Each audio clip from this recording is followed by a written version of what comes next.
Tumulong pa rin tayo kahit na hindi maibalik sa atin ang ibinigay nating tulong sa ating kapwa.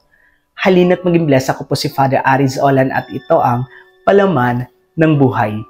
Ang ating pong ebanghelyo ngayong araw na ito ay mula kay San Lucas chapter 14 verses 13 to 14. Subalit kapag ikaw ay maghahanda, anyayahan mo ang mga mahihirap, mga lumpo, mga pilay at mga bulag. Kapag ganito ang ginawa mo, pagpapalain ka. Dahil hindi man nila masuklian ang ginawa mo, ang Diyos ang magbibigay sa iyo ng gantimpala sa muling pagkabuhay ng mga matuwid. Nawa ang tulungan natin ay yung kapwa natin na tunay na nangangailangan ng tulong. Nawa sa pagbibigay natin ng tulong sa ating kapwa, huwag po nating isipin kung ano ang mapapala natin dito, kung anong makukuha natin mula dito. Magbigay tayo ng mula sa kibuturan ng ating puso na hindi tayo humingi ng ano pamang kapalit.